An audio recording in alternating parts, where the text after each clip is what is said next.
All right, everybody. Hi, hello, Happy Sunday! Wow, you were about to steal my phrase.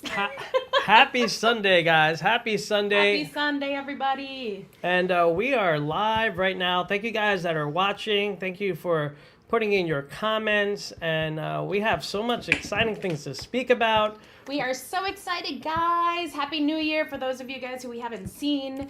It is starting off to be a marvelous 2025, and there is so much in the works. We couldn't wait until Monday to broadcast, so we were like, what the hey, we're just going to go on Sunday. We're going to make this happen, and there's just a lot going on, and so we are super, super excited to start a lot of different new endeavors this year, a lot of pushing forward with teams, a lot of commercial real estate investing.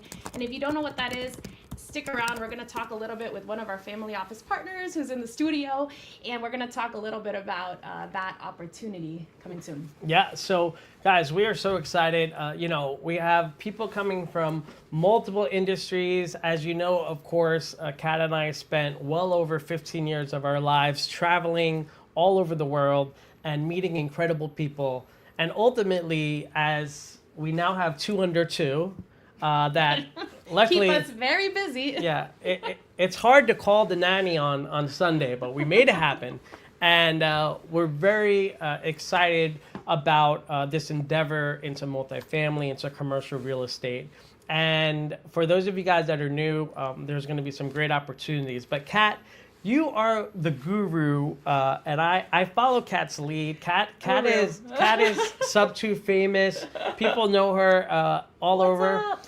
And so, Kat, what exactly is a family? What is multifamily? And then let's talk about what a family office is. Let's just start there. We have a special guest from our family office, but what is a family office, Kat? Because I've heard different definitions. All right, so if you guys are tuning in, real estate is really the thing that catapulted us out of the entertainment world. Not out of it, but I would say it catapulted us to the next level. And because of the 2 under 2, we really decided to spearhead that way. And so what we found was we didn't want to do anything that had to do with tenants and toilets. We didn't want to have anything to do with things that would take away from our kids because we have 2 under 2, right? So we took the opportunity with multifamily commercial real estate investing and saw a real big opportunity there because at scale, you have to have people that you collaborate with so that you could do bigger deals and so that you don't have to be so hands-on. And so that's where we came at it. We have a very amazing community that lifted us up, some mentors, some amazing family office partners that we teamed up with, and we are so blessed to have went through that journey. So commercial real estate, commercial real estate is multifamily, it's industrial storage, it is self-storage, it is RV parks, and mobile home parks. There's just a whole plethora of asset types that go into commercial real estate. And the key for, at least in my opinion, and Lee's opinion, is that, you diversify a little bit in everything so that then you can kind of bring up your wealth and you can really diversify if something happens in one of those markets. Sure. So your question. Yeah, my question. Your question was, what is commercial real estate? It's a lot of yeah, things. well, the term multifamily. What is that exactly? Multifamily is essentially more than 4 units, and so. All right. Yes, if you have more than 4 units, you are considered multifamily. Some people argue 4 or 5 plus. Sometimes people say 3. Whatever the number is, but it's having multiple units, and that means multiple apartment units, multiple units in one specific compound or complex.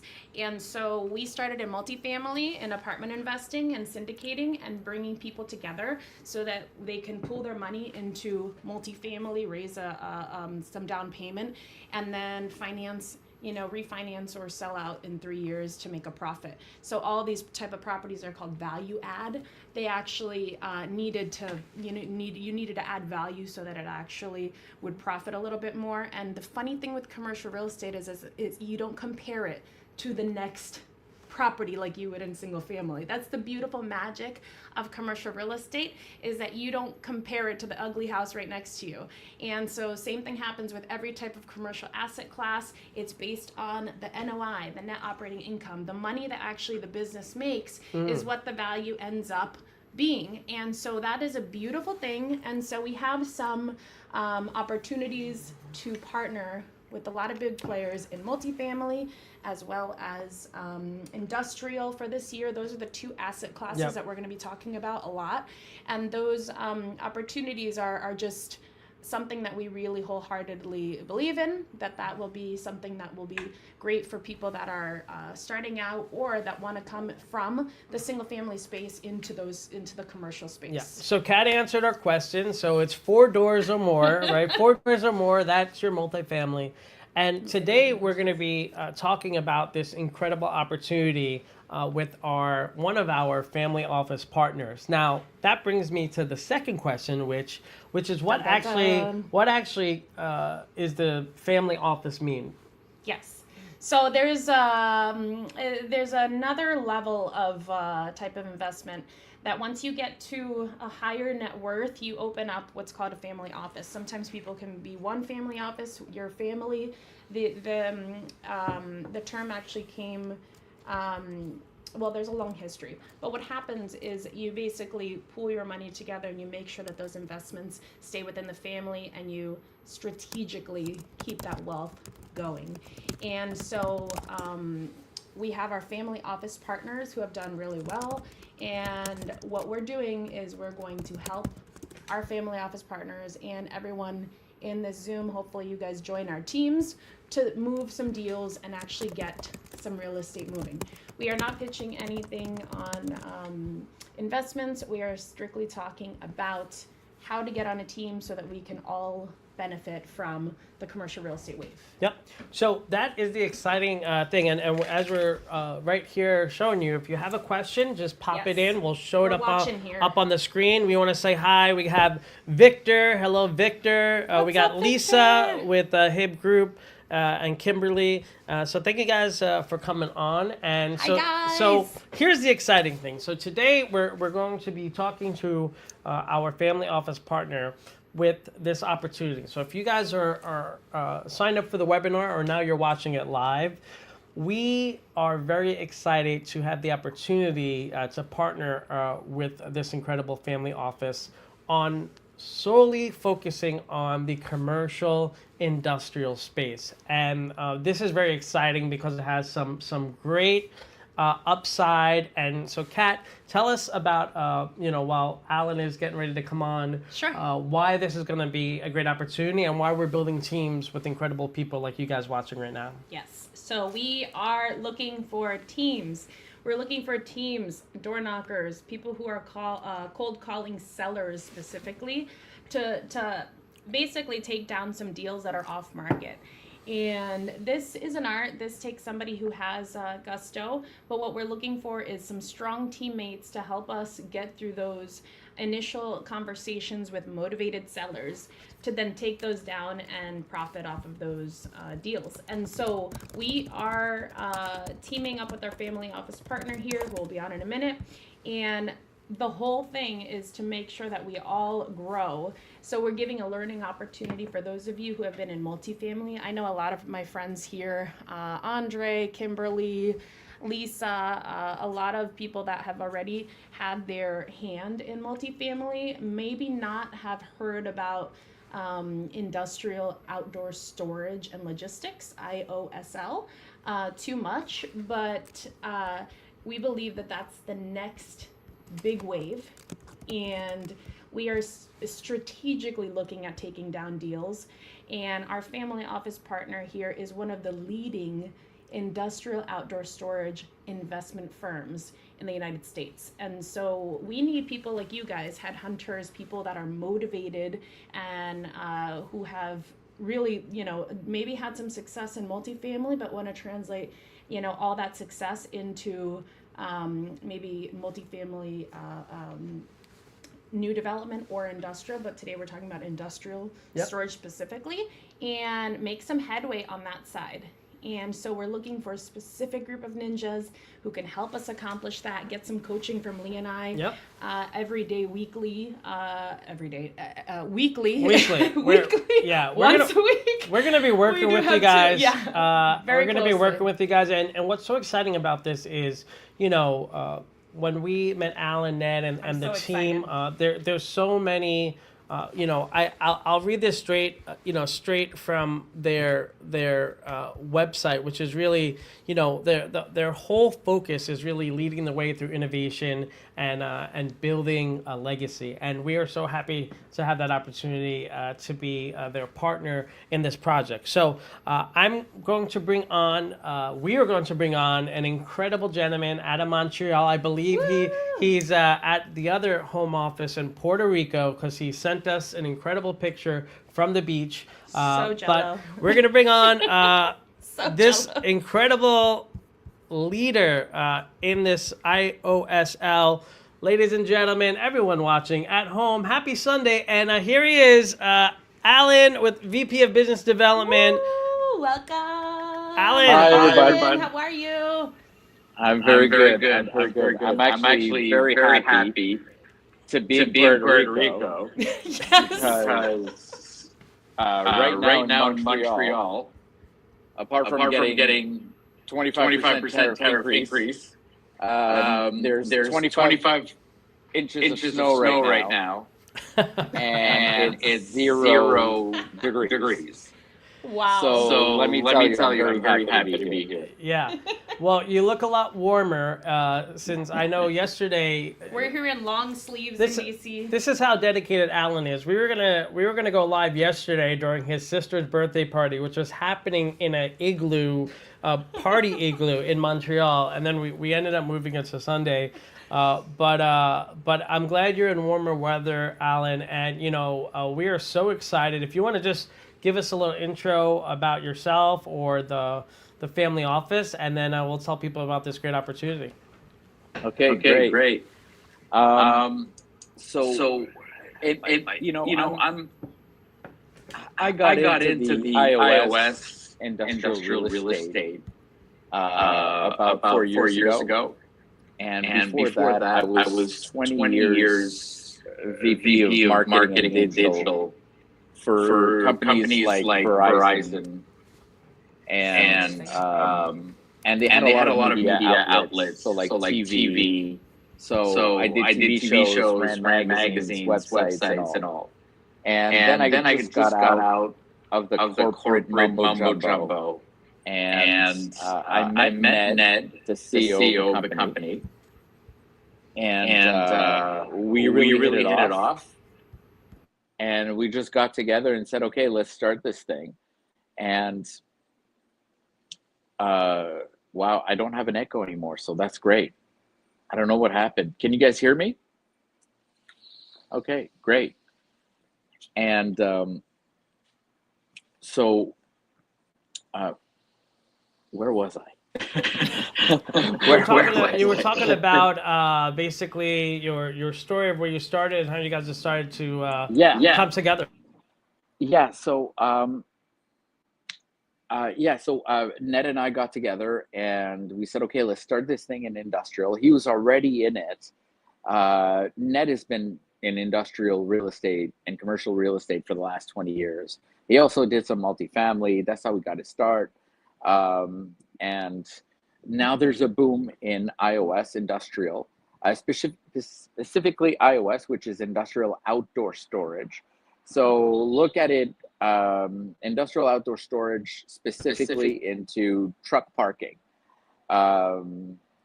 storing scaffolding outside, raw materials outside, construction materials outside, pipe yards, storage containers. So anything that doesn't have to be stored inside because of weather. So this is a big thing because of the advent of e-commerce coming in. So that is absolutely increasing the truck traffic inside the entire United States and Canada. Then you also have reshoring, which is, all the manufacturing and distribution is being is being concentrated in North America again. So that has created a boom in industrial. So, so when we got in about 4 years ago, I got in 4 years ago, it was a complete change of life. And, it took me about, 6 months in order to learn the business. Obviously, I learned from Ned, but also just being in the business, I learned by myself and modeled a completely new process for buying industrial real estate. And I'm actually doing a conference to show other family offices how to use that process.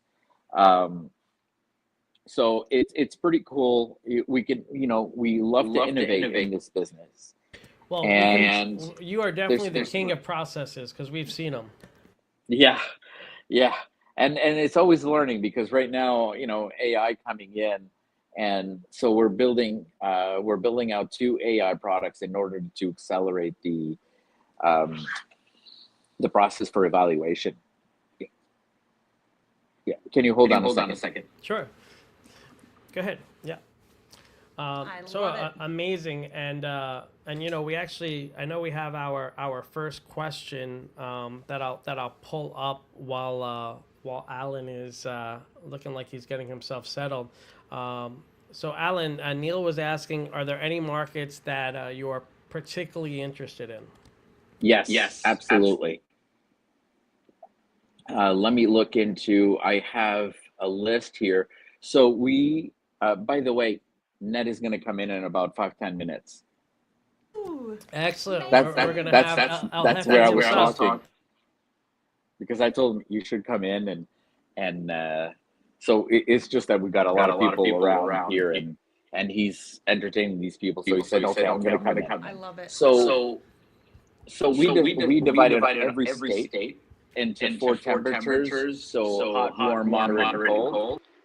And let me tell you what the hot markets are right now, which is Arizona, California, DC, Florida, Georgia. We do an enormous amount of business in Georgia. Illinois, Kansas, Maryland, Nevada, New Jersey, New York, Pennsylvania, South Carolina, Tennessee, and Utah. Those are the hot states. That's a lot of opportunity right there. That's a lot of opportunity. And to be honest, the reason why is because, a lot of these industries need, storage. And so they need to be very close to the main cities to do business. And so those are such hot markets where the people are. That's where we want to be, 15 miles to the major city, and whatnot. And so those are really hot markets. And I think most of our even sub 2 people are people that are in our groups. A lot of them are in Arizona. So this is prime opportunity for those hot markets, Arizona, Atlanta, a lot of great spaces. Jacksonville. Yeah.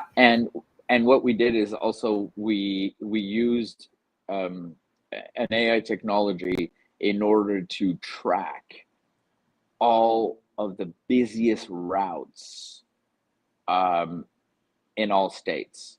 So we just didn't pick and choose Arizona or California.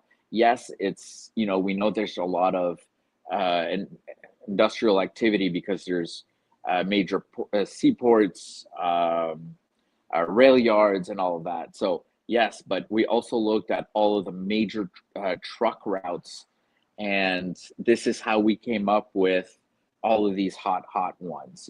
This is where all the massive truck activity, because everything is delivered by truck, especially when it comes to e-commerce, especially when it comes to last mile. So yes, we want warehouses or just basically storage yards close to cities, because that's where Amazon likes to put themselves near these towns, store the most popular products, so like that they could be delivered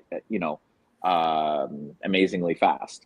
So those were the hot ones. The warm ones, it's a little shorter, but Delaware, Kentucky, Maine, Massachusetts, Minnesota, North Carolina, Ohio, Oregon, Rhode Island, Virginia, and Washington.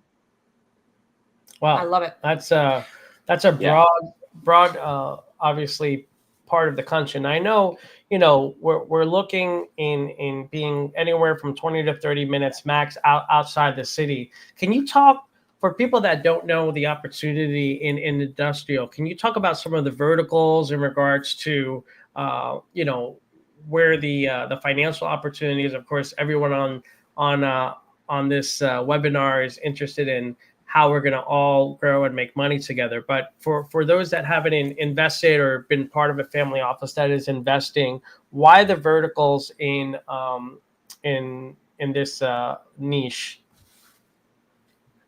And okay, can you just define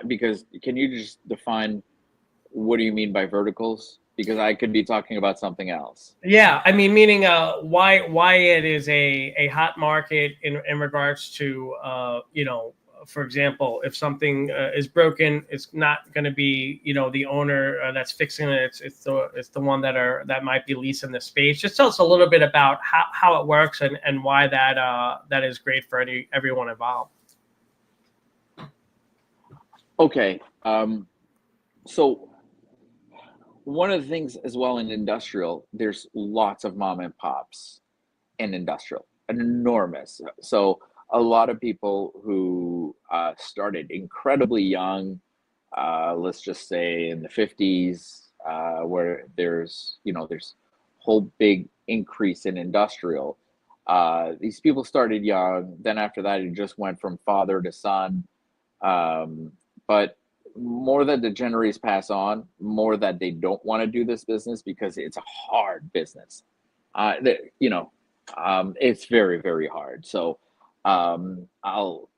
we bought a property last year, which was really eye-opening for me. And we bought this property in Chicago, in the South Chicago Heights. It was 12 acres. And this guy owned a business of cement crushing. I mean, how sexy is that? Honestly. I mean, it's wow. I woke up and it says I want to do cement crushing. Yeah, it sounds very manly. Yeah, exactly. I mean, you just saying cement crushing is like so soothing. Yeah. And so it's such a hard business. So these guys travel hours to go to these yards, do an immense amount of hard work, and it's hard to get manpower to do these hard jobs. And so this guy was doing it for 40 years. He was 70 years old. He had a team of 20 people, and he says, "That's it. I'm selling. I don't care. I'm out of this."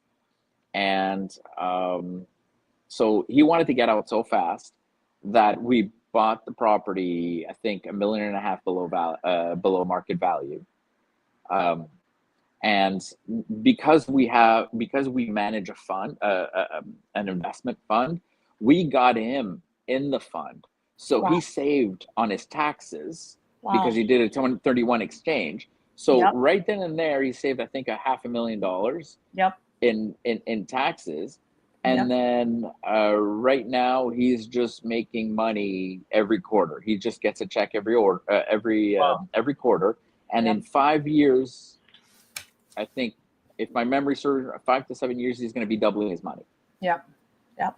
Yep. So we gave him a lump sum in cash, 50% in cash, and then he paid taxes on that. And then after that, the other lump sum he invested into the fund. Wow. So That is so awesome. we help a lot of these people retire, and as Ned likes saying, retire with dignity. Yep. Yep. And continue having their lives, because they're scared that if they just retire, they will no longer have an income. And so we have multiple products in order to make sure that we catch at least one way to make money. And that is also our differentiator and our edge compared to other buyers, because we provide other products more than just trying to buy it at the lowest price possible. So everybody comes out happy. It's a win-win situation. Amazing. I love that. So we have a question that. here from Neil Quinn. He said, "What's the buy box look like?" Sounds like mostly cheap land near big cities. Well, we do want good deals, of course. Always. I know the minimum acreage, zoning rules mixed with spare. Can you kind of, because obviously commercial runs a large gambit. Can you talk about what your guys' buy box is? Okay. Let me just look here. So obviously, everybody's interested in doing this. They're going to have all our investment criteria, especially, all the hot states and even the cities in those hot states.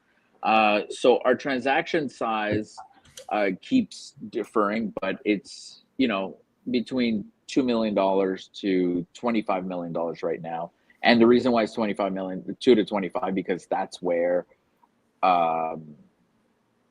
the money is, and that's where all the opportunity is. That's where the spreads are.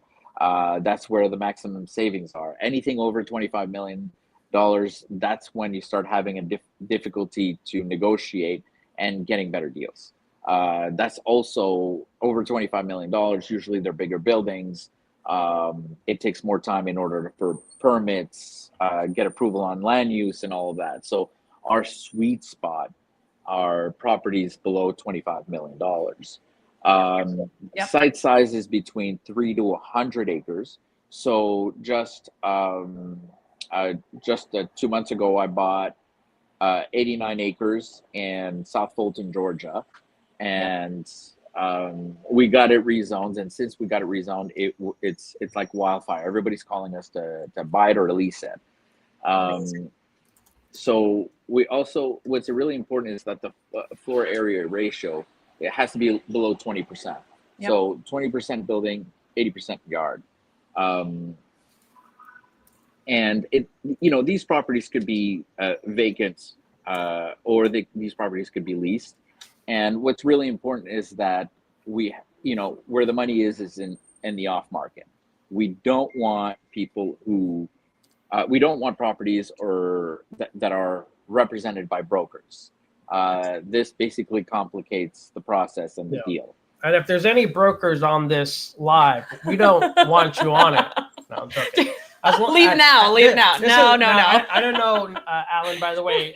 Ned said they can be okay as long as they haven't done Kool-Aid. From the industrial. Of course. If they're in Of course, it multifamily does other mean that. verticals. Yeah. Yes. But Oh, that's all good. So the opportunity here is a couple things. Like, I just want to go back to the very beginning really quick, because we have a mix of people that are on the live and also on the registration link. And so we have a couple of different opportunities here. If you have deals already, or you are a good deal finder, for sure, we want to see your deals. We want to pass these on to Alan, to our partners here who are actively looking for deals. We're looking for people that are a little more experienced on that front. And so there's that opportunity. If you are in another vertical, if you are in multifamily or you're in another vertical, we have multifamily teams. Or if you want to come into industrial outdoor storage, IOS, with us, then you can actually help us out by calling leads, calling sellers, and helping us out that way. And so there's a lot of ways that we can collaborate. Are you saying Alan and Ned have the leads? Yes. And the money?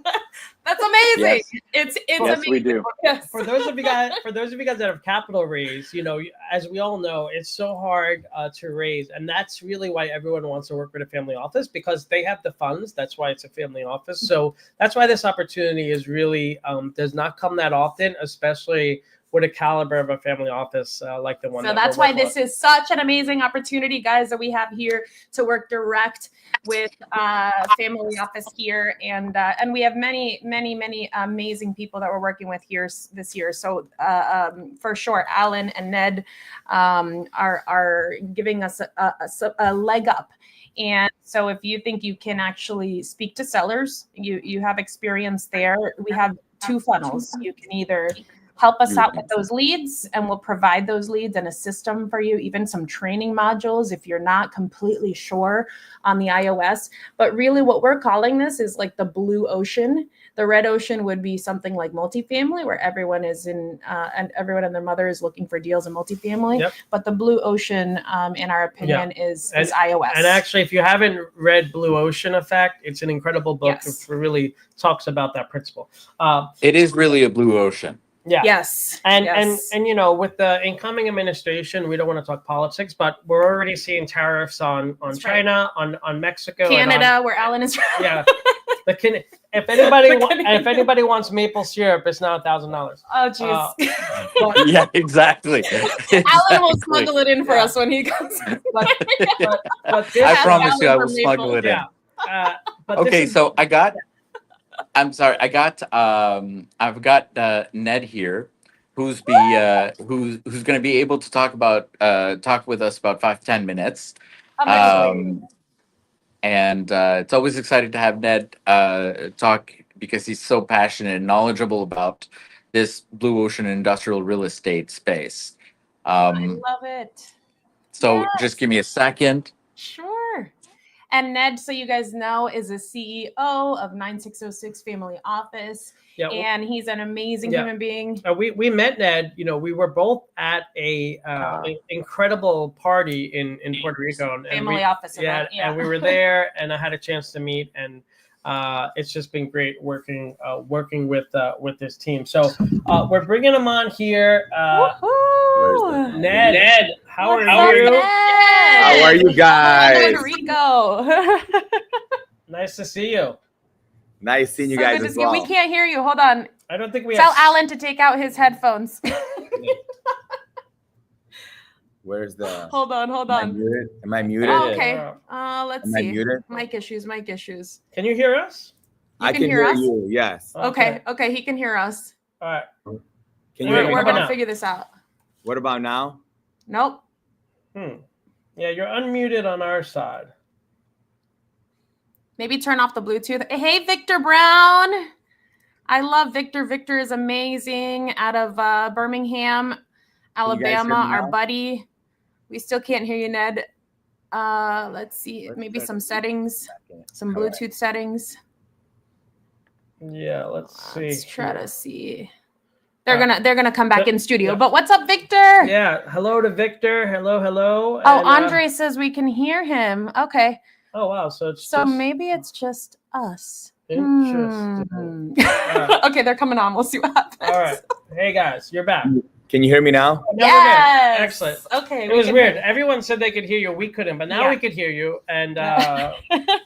What's up, Ned? yeah, Good to see you guys. We Hello are to- so excited that both you're of our on. friends, Dana Wang is on. Hello. Hi, And, Dana. Dana will be on our iOS team. She's amazing at lead gen. Yeah. So thank you, Ned, for coming on. We're so excited to have you. Yeah, Ned. Thanks. So thank you so much, and congratulations on the new baby, and so much excitement. So tell us about a little bit about yourself and the fun, and really. And then we want to hear your whole thesis on iOS and so your whole investment thesis, because everyone wants to know why So this is a blue ocean.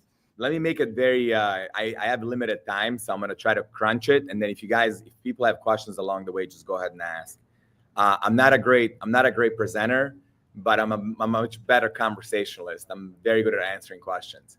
So just to give you a bit of my background, I'm Jewish, Eastern European. I came to US 30 years ago, started in multifamily 29 years ago. And I was basically aggregating C-class properties, turning them into B+. I had the first aggregation. I started in 1995, exited the first portfolio of 2,860 units in 2014. I took about a year and a half. I worked for Citigroup. Then I went back into it, developed about 3,200 units, exited that in 2014. And then I realized that in real estate, there are a few ways to make money. And, I always tell people I'm not very smart. So if I'm not that smart, then I need to be able to compete. And I don't want to compete in areas where there's a lot of competition. I want to go into areas where there isn't a lot of competition. They say, we have this saying, like, in the land of the blind, that the man with one eye is the king. So I'm the guy with one eye. Yeah. So I went into right around 2014, I went into self-storage, student housing, and industrial outside storage. I exited the self-storage platform 2022. Majority of it, we still do some self-storage, but I exited majority of the properties.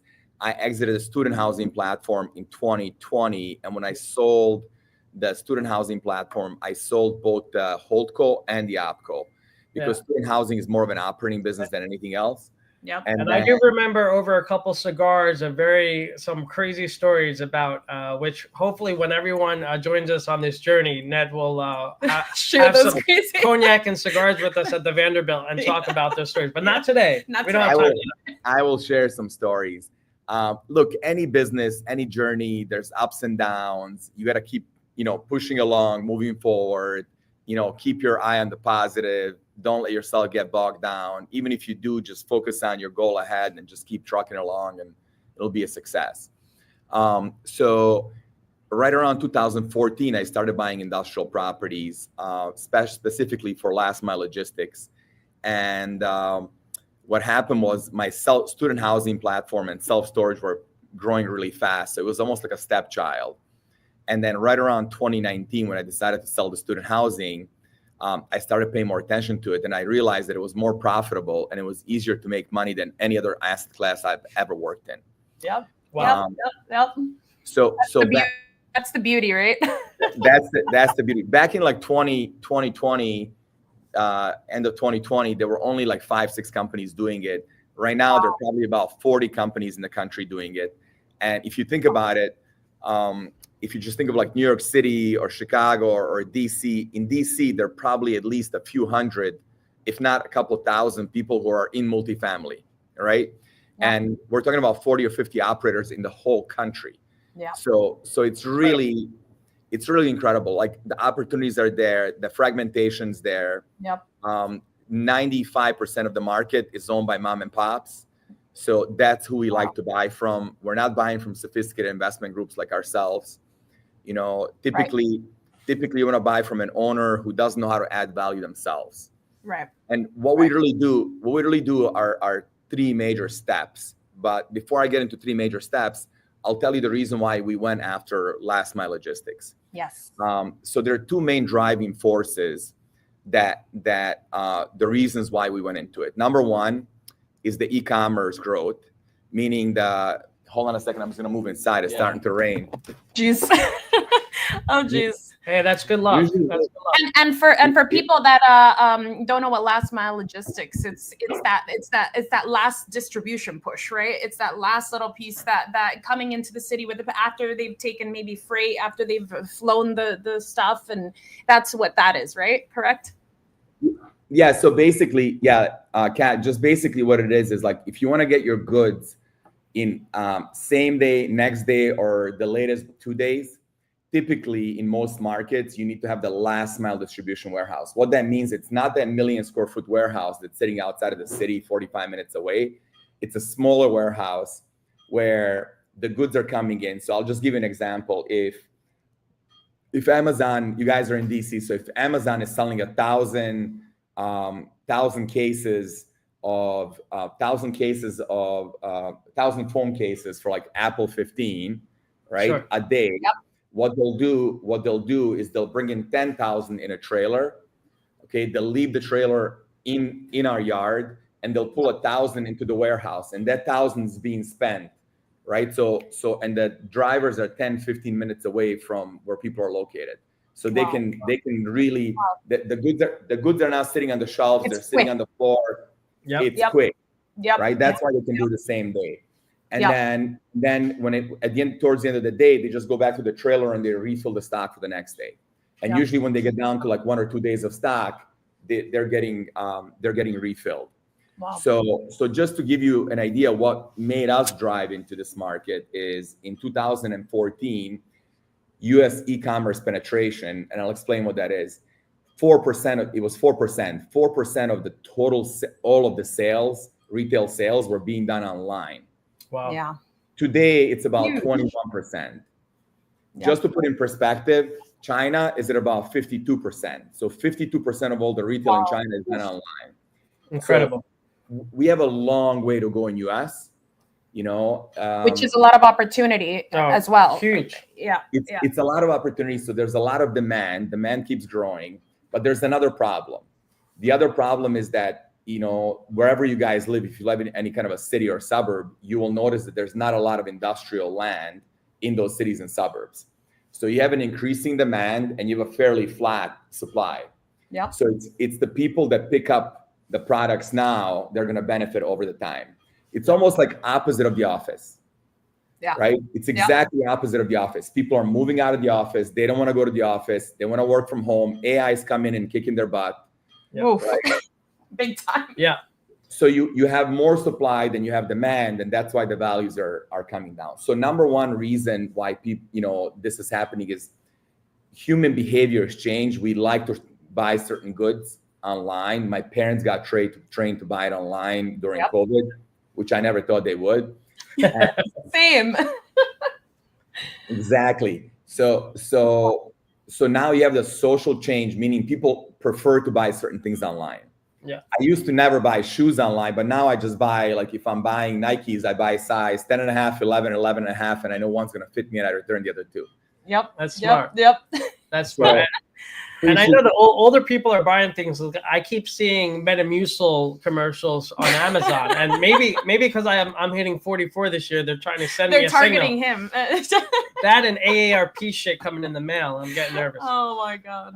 Yeah. Exactly. So number one thing as far as the e-commerce is that there's this drive and people want to shop online. Number two force that's driving it is the brands behind the product want you to buy it online.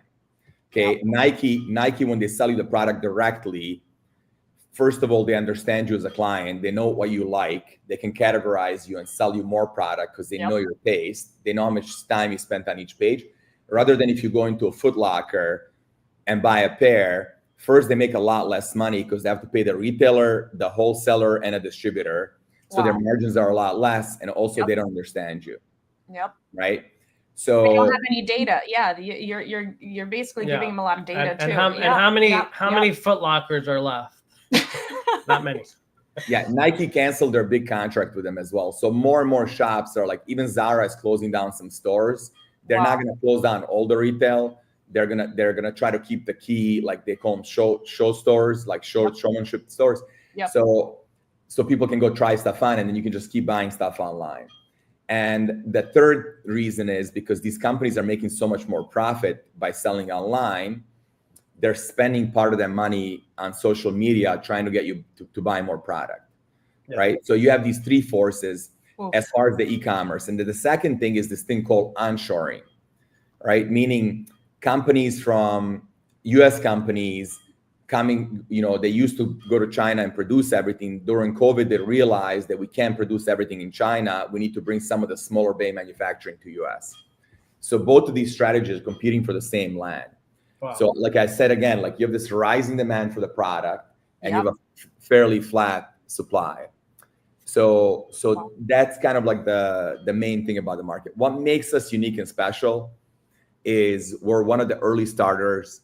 We have a lot more data on how the markets are performing, more so than pretty much anyone else in the market.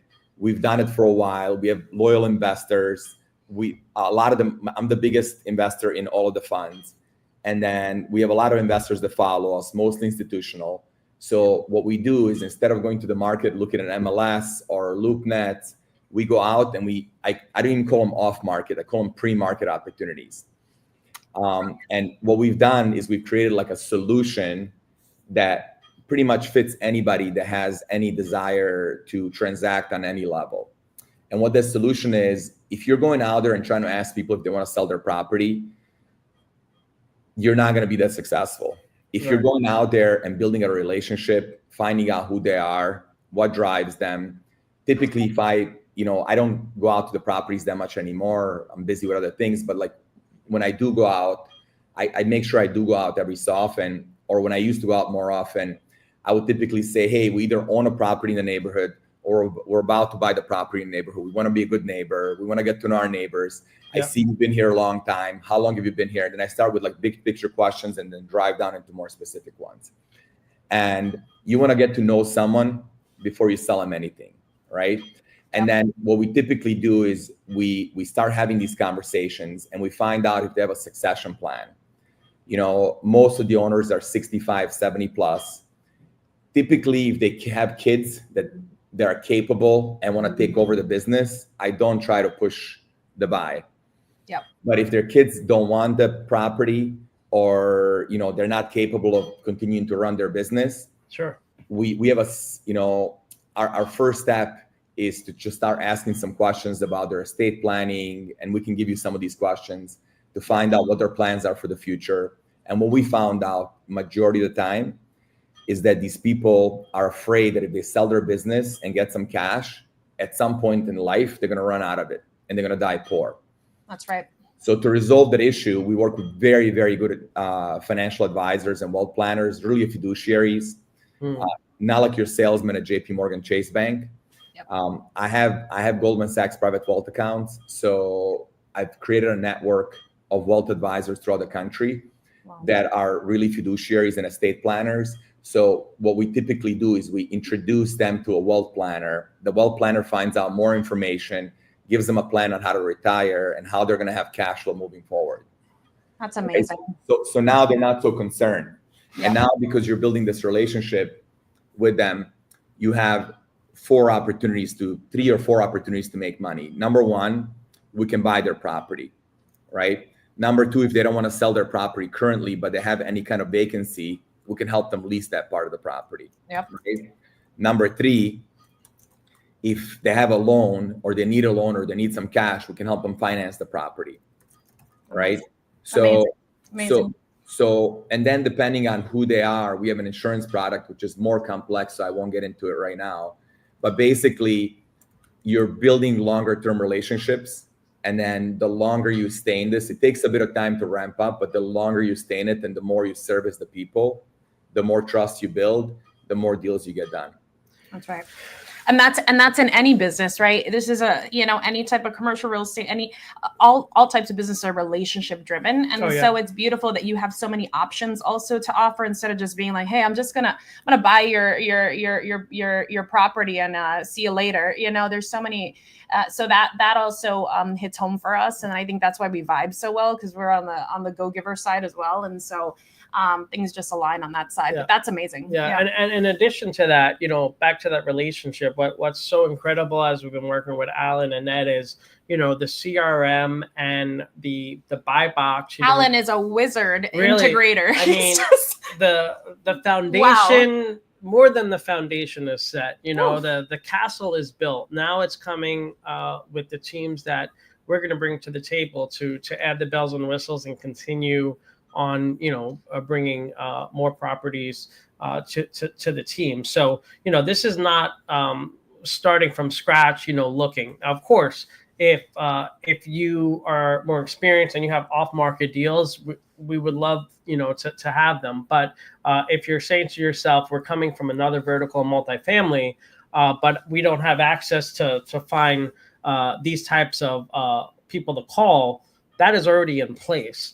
And that's where this opportunity is one that really is going to be beautiful for everybody. And so the beautiful thing is building that relationship, and actually, we call it door knocking, but it's really just having that build up, like what you were talking about, Ned, and just having that conversation with the seller and being like, hey, I can help you in any facet, and let's build a relationship here, so it goes both ways. And so it's beautiful. We have all the leads in our CRM by market, hottest market. We have some warm markets, we have some cold markets.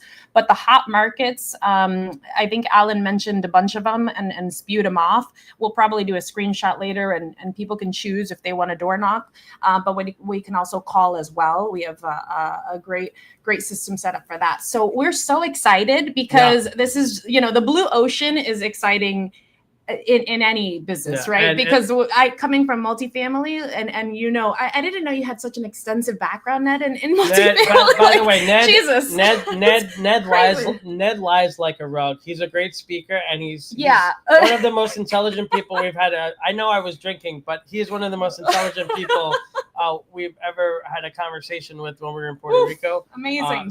Amazing. It is honestly incredible. Ned, let me ask this question: if you were in the people's shoes that are potentially looking to come on and be part of this journey, what would you tell them? I tell them to focus on, not so much focus on making money, but focus on providing a service. Meaning taking care of, think about what business, the business that we're in is that we're helping these seniors, senior business owners who've battled their whole life they work. We help them retire in dignity rather than getting some cash and then blowing it out like in 5-10 years and, dying poor. We really truly care about these people, and we help them retire with some dignity, with some income coming in and their assets growing in size. So it's somebody who's put that many years into, building the small business. You give them that chance. And then on the flip side, we give these properties a new life, right? These properties in these neighborhoods are, legacy businesses. We bought a, property from a guy that used to manufacture pallets. Well, you can only make limited amount of money on pallets. And then we re-rented it to a large logistics company where you can make much more money, right? They're much more profitable, so they can afford a lot more rent. And by combining these properties into a portfolio, not only are we helping the owners retire, we're giving these properties a new life. A lot of our investors are pension funds, right? So think about your parents or my parents that worked like a teacher who's worked their whole life. Yep. And they have this pension. Well, we want to make sure when they buy when we use that money to buy these properties, that money is well protected. Yeah. So there's a lot of responsibility, in picking the right product, also helping the right people. And not everyone's going to want to sell, or maybe not everyone's going to want to sell at the moment, but they may need a loan. They may need life, like there are other things that they may need that we can help them with and keep building that relationship. So my advice is go out there not to make money, go out there to really create value for the person sitting in front of you. You know, I have this biblical story. I'll try to make it quick.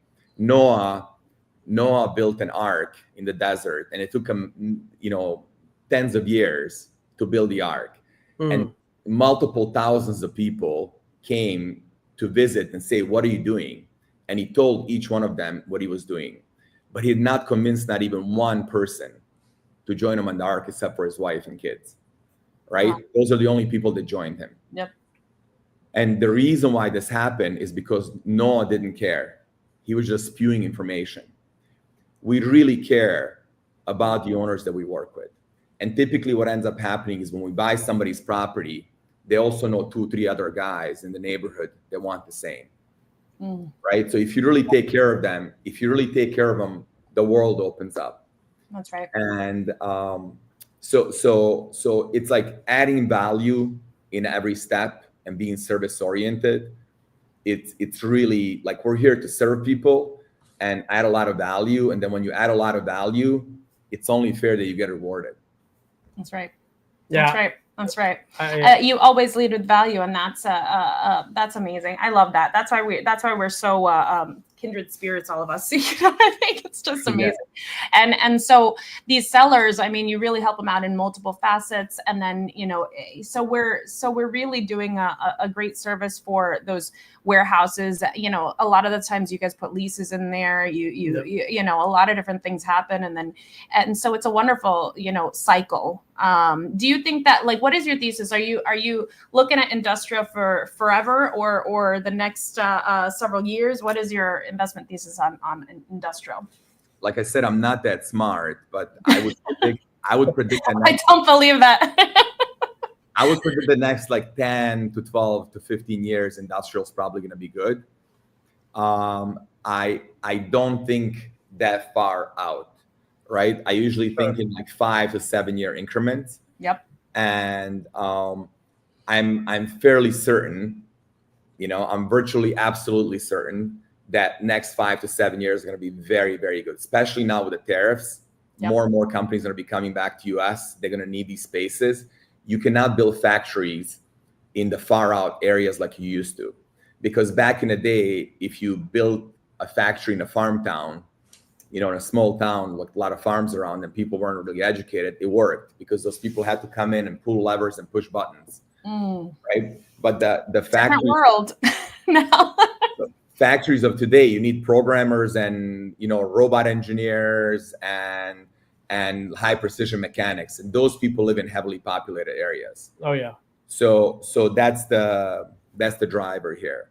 Yeah, and we are we're very excited to the way I like to look at this is in this space. You guys are jumping on board. We jumped on board.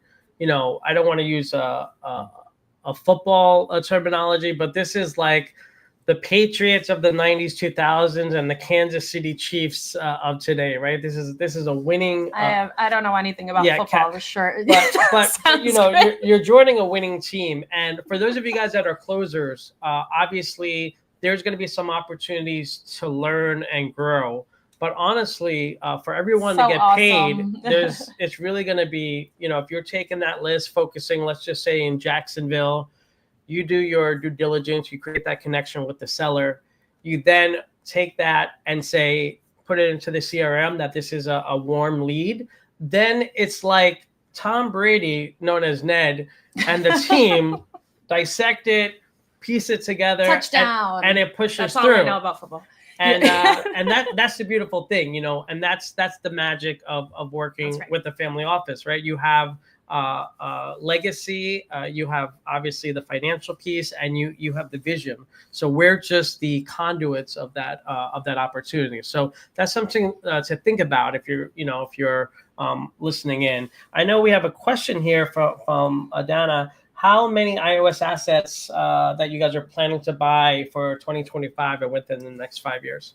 We would like to buy as many as we possibly can, as many as we can find that make financial sense. So whether it be 50 or 5,000, we have the capital for it. We have different buckets of capital, and depending if it's value add, and I can go into more detail, if it's opportunistic, meaning like there's a lot of work that needs to be done and there's no tenant, or is it like buildings existing and then value add, meaning like maybe it's partially leased or the lease is under market and we need to just Some income. and then maybe fully stabilized properties. So we can buy a lot of properties. It's gonna take you guys realistically 2-3 months to get your feet wet. And another thing that I didn't mention, I find that especially with dealing with like older owners, which majority of these owners are like older men specifically, right? Because they're blue collar businesses, right? Currently. And what I find is that one in-person conversation, equates to 50 phone calls. Wow. It's even maybe even more valuable. Think of your parents and grandparents, people in their 60s and 70s. Yeah. You call them on the phone and they don't know you. They're very suspicious. That's But right. if you come in and you're polite, and typically what I like to do is I like to ask for help first. Right. I like to ask for help because I say, look, if we do own a property in the area, I say we own a property in the area, or if we don't, I say we're buying a property. Hey, you've been here so many years. Can I buy you a cup of coffee and maybe ask you, a couple of questions? I value the opinions. I see you've worked really hard and created a successful business here. You've been here many, many years. You give them some compliments. Don't compliment stuff that's not true. And if the place looks like a mess, don't tell them your business looks beautiful. Sometimes they do. So find something. If the person works hard and they're dedicated, and say I see you're dedicated and you work hard and you've been here many years. I was just wondering, how do you find dealing with the city? Is it difficult? Is it not difficult? Do they give you a hard time? Yeah. Is the business environment pretty good here? How are the neighbors? Like simple questions, and say this has a lot of value to me. And then once they help you, right? And then if you offer help to them because they're helping you, it makes it a lot easier. So you're not selling them anything. Hey, since you're helping me, I'm with this family office, and if you ever need, help with like estate planning, we can offer you the service for free. We have an amazing team that you probably don't have. You're selling access. We have several amazing teams that you normally wouldn't have access to unless you had $25 million liquid to invest with them. But because of our relationship, you have access to it. If you're ever needing to refinance your loan or get some bridge financing, or you need to get some money out of it, look, just because you're so great and helpful, I just want to help you out and let you know how we can help you. Also, if you know other people that want to sell, I usually don't, on the first meeting, I don't ask if they want to sell. Yeah, sure. Yeah. I'm not thinking about your property, but if you have any friends, that are considering, we'd look at it as long as it's a fair price. Yep. So you set that expectation. So I typically ask for help, and then I offer help. Yeah. And that's a great formula. Yeah. That is so smart. Victor Brown says, is there any way that the teams Lee and Kat have put together can support the conversion of real estate from a legacy business to a new business? Is there any way that the team? What is that? I don't understand the question. Can we get more Victor, clarification? Can you specify in another chat as to what? He's typing. I know Victor. He's like this. Yeah. He's quick. We'll see if Victor has a. I understand. I kind of understand. We are converting from the old legacy to the new business, and everybody has their piece, right? Meaning we have the sourcing piece, the underwriters, the closers. We have our accounting teams. Auditors. Our auditors are external. We have financial reporting guys, and then this conversation here for okay. Oh, that's Julian just giving a shout out to Victor, but we're Victor's still typing. So then we have our leasing team. We have our leasing teams and capital markets as well, where we're typically taking these individual properties, putting them into a portfolio, All right. So Oh, Victor's clarifying. It's finding the companies to take the space. Yeah. Victor, absolutely. If you have new tenants that want the space, just so you know, there are more companies that want the space than there are spaces, right? So by providing you guys the have service, relationships with that as well. That's part of it. that's another subset. I just don't want to overwhelm you because there are a lot of ways to make money in this, and I would highly suggest that you specialize in something. Yeah. Like either you're on the sourcing side or the tenant sourcing side and tenant management side. But yeah, there are many, many ways. So what we're typically doing is we're buying these individual properties. We're putting credit tenants in there. Okay. Once you have credit tenants and they have predictable leases, we're combining those properties. They're geographically and business diversified. So they're across the country in major markets, and also they're in different industries.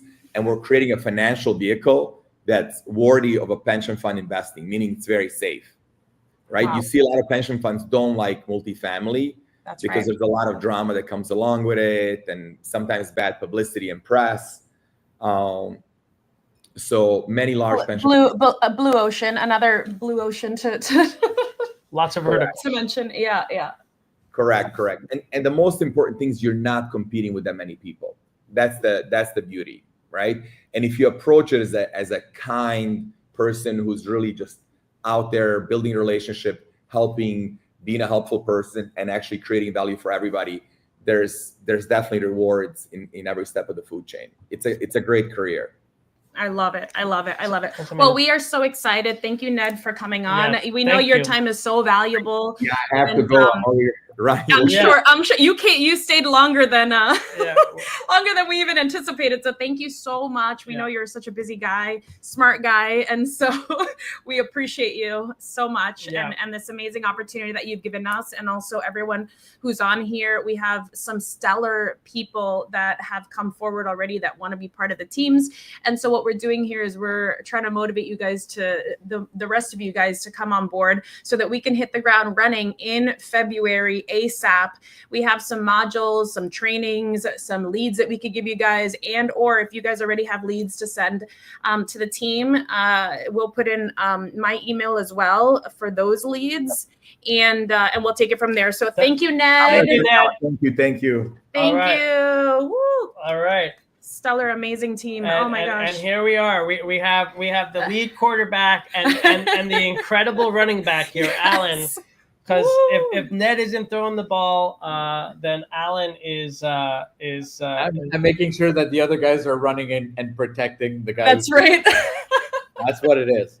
That's exactly right. And you've created the amazing systems here that we're benefiting from, so that we could really hit the ground running and get a touchdown on that side. So we have a lot of people here. A lot of people. So look, thank you. Shout out Julian, amazing developer here. Thank you guys so much. And Julian has an incredible project that we're going to get on a call next week, Julian. We have some great news for you.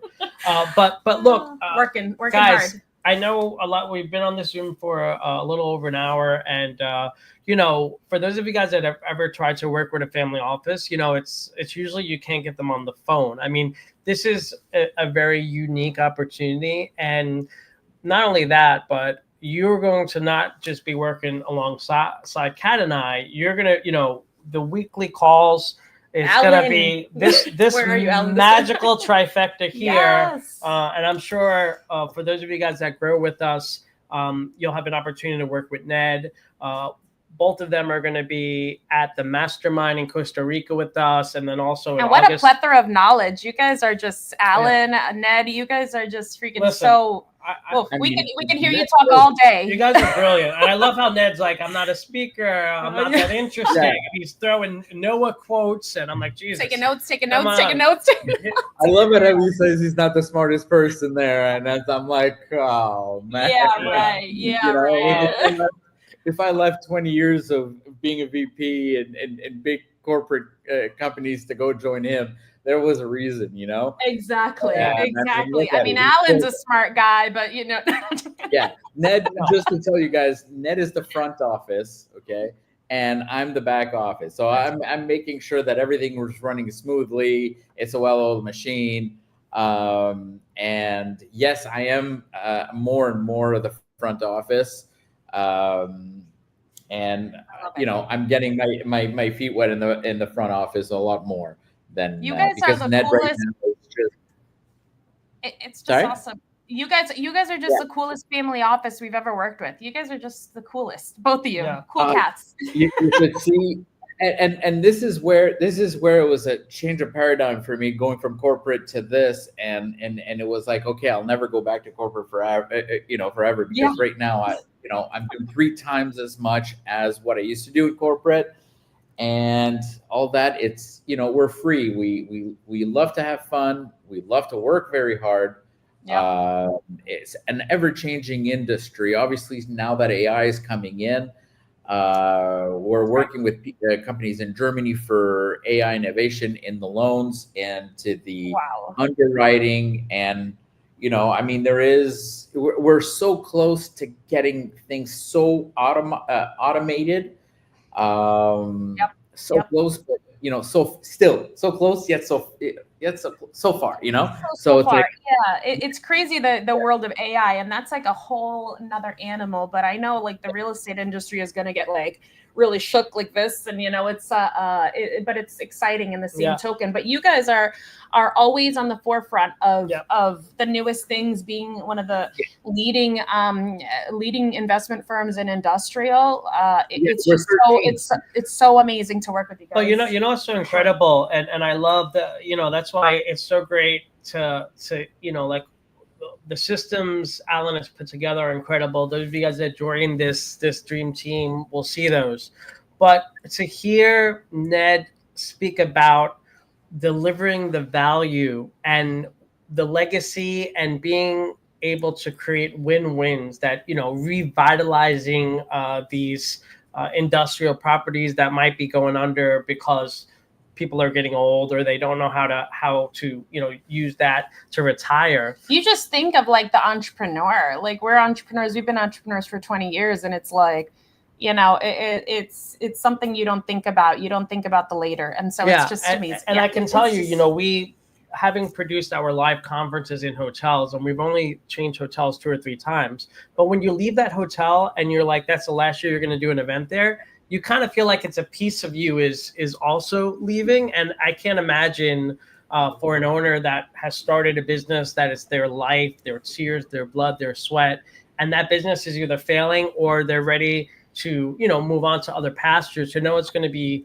put in beautiful hands, and there's an opportunity for us all to be invested in it and to be successful is incredible. So this is, I don't know where else to go with this besides, Alan, what's next? So we have our emails here where people can message us to get the ball rolling. But is there anything else that you want to share that we haven't touched upon? We appreciate your time as well.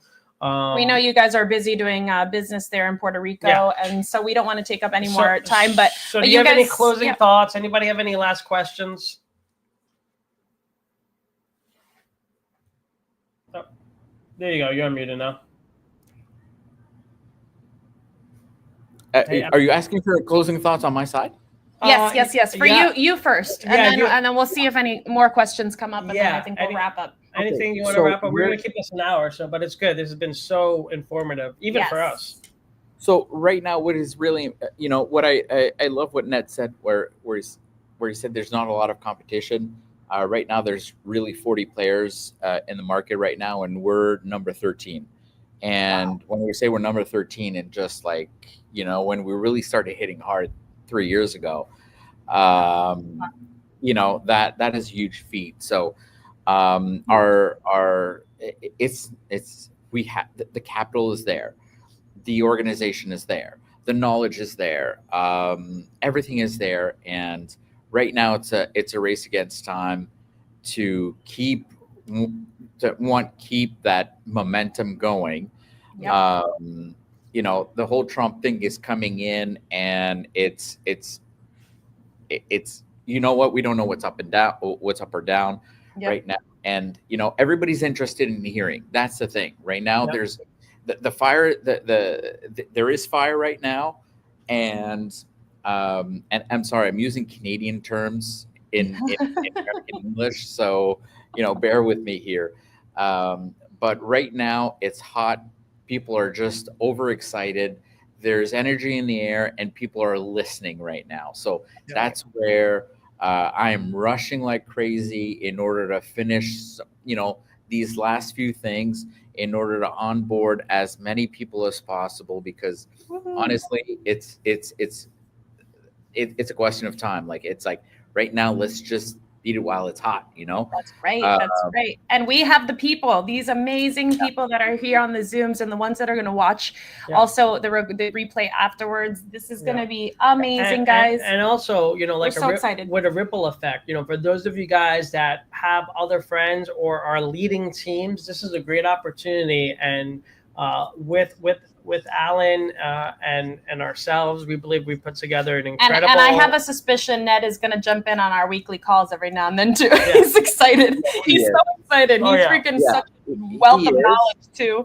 And I wanted to also say that I'm going to be incredibly present.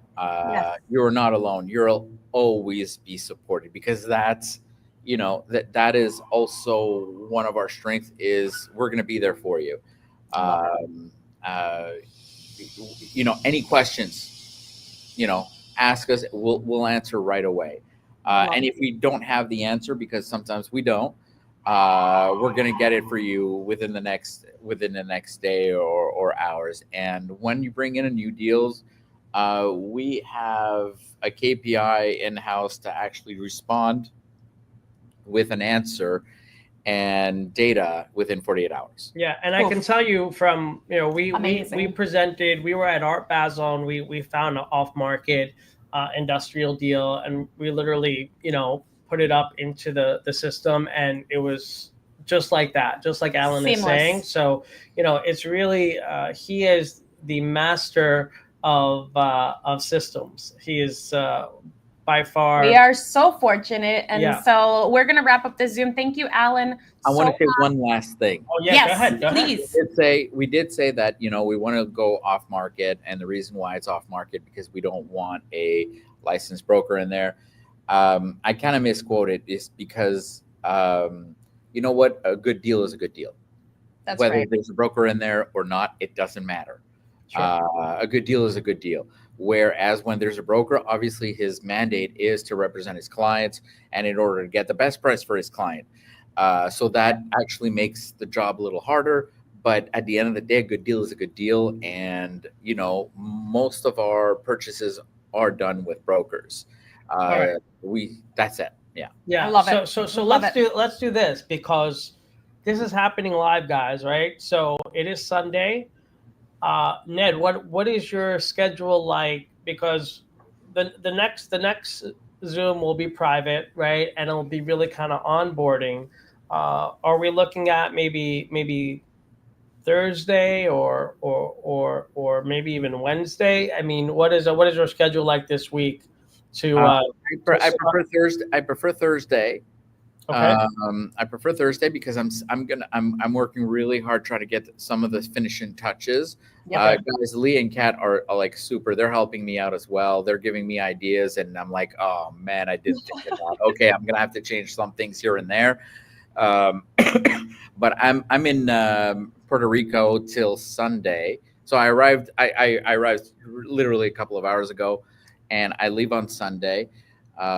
So it could be a little chaotic this week, but I am absolutely available. When I come back to Montreal, I'm like in the office. I'm like super comfortable. Yeah. The staff is there and all that. Thursday works perfectly. I'll be in Kentucky. So there are some people that already. We have a couple questions. A couple people that are onboarding already this week, and so the idea is to get the modules in. And so we do have a little bit of a learning curve, guys. If you guys join the iOS team, there is a bit of a learning curve on the modules, understanding the products and whatnot. But we'll be trying to hit the ground running as soon as possible. And so bear with us as we tweak our systems a little bit. But we are so so excited. Yeah, so excited. Vanessa So, was asking yeah. on average how many hours per day we'll need to set aside to cold call or door knock. Well, Babe Ruth had almost the all-time record for hits, but also the most strikeouts as well, right? So it's a numbers game. But Alan, what would you say to that question?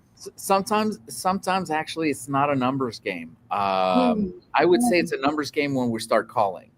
But when we're actually door knocking, and I say door knocking is because you just want to introduce yourself, in person. I'll give you an example. The property that I said that we bought in South Fulton, Georgia. One of the guys that was on site, we hired him to just to take care of something because he didn't live far, and what he did is he actually went next door, knocked on the door. He went on the one after that, and the one after that, and the one after that. Wow.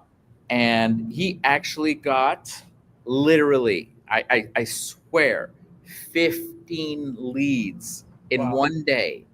He just went knocking around. Okay, out of those 15 people, I think we negotiated 9 and we closed 5. So that 89 acres. So that first property was 10 acres. Then after that, it was a 40 acre. And then after that, the one, it was a 10 and a 25. Wow. And they were all stuck together. And what we did is we got a brownfield program. So we got tax deductions out of the construction and the cleanup after that. And I think this kind of speaks to two things. One, what Ned said, which was the power of being Giving there value in person. And two, which brings up kind of this point is for those who take action first, you're going to get the first crack at the bat at that region. Of course, we can cold call across the whole country. But if you're in the Atlanta area, like Victor Brown is saying in Georgia, is to focus primarily in and around Atlanta, Victor? Yes. Atlanta, in and around Atlanta, right? So there's Palmetto, there's Union City. Look, those of you who want to work in Atlanta, I'll give you stories you would not believe around South Fulton. Actually, a potential buyer of ours actually gave us proposed to give us $150,000 just to help them navigate the city itself, because nobody believed that what we rezoned that whole area. It only took us 14 months, but we did it. Did it. Now they're paying me $150K just to do that. Incredible. We spent. Yeah, Kat and I have taught many times at Tongue and Groove, which is still an incredible nightclub there, right outside of Atlanta. Guys, this whole thing is going to be incredible. We are going to schedule this next private Zoom this Thursday, so we're going to look at our schedules. And so if you guys haven't onboarded yet, go ahead and shoot me an email, Kat or Lee, and then just express your interest in joining a team and what market you would like to knock on doors. There's some markets that we listed. There's other markets that are warm and whatnot, but we could take a look at those afterwards. But message us what markets you'd actually like to build relationships with these sellers, where you're closest to, what big city you're closest to. That way we can help facilitate and actually assign you. We're not going to assign like 20 people to Atlanta, for example. Like we would just assign a couple people, and then once that fills up, that's it. Yeah, and so here's going to be the beauty, right? Yes. We're going to build these teams. Let's just say you're in the Atlanta area, Savannah, you're working in Atlanta, but let's just say you call, Savannah. I don't know, let's just say Minneapolis, right? And you happen to get a warm lead in Minneapolis. Well, I'm sure within our teams, we'll have someone that could be in that area, and we can send that team member. Everyone's going to eat. So as we grow up these teams, or you could just hop on a plane if you want to go to the Windy City, to the Twin Cities, check out Mall of America while you're there. But there's going to be multiple angles, and this is going to be exciting. We are going to help 9606 get into the top 10 this year. You heard it here, Alan. it's recorded, right? right? Yes. It is recorded. It is recorded. That's right. And thank you so much. And we appreciate you guys so much. 9606 Savannah, yeah. Family Office in the house, and we're so excited to be a part of an extension of you guys. And so email us. Victor Brown danced with Angela Bowie, David's first wife, right next to Mick Jagger at Tongue and Groove. Wow, Victor. Yeah. That is, if you've never been to Tongue and Groove, the DJ booth, like it's like a throne. It's literally like 60 feet in the air. And it's an incredible, and they used to have a Latin night on, I believe, Wednesdays, by a gentleman who ran a company named Flamingo Productions, I believe. Anyway, so we've spent we've spent actually time like in every city in the United States, like every freaking part of the country. And look, you guys are part of our team. You know, we're usually all across the country throughout the year, so. Make sure you message us, and then we'll get you guys hooked up onto a team. Yep. We're gonna start next week as soon as possible. Well, this week I should say. Yeah, Thursday. It's already Sunday.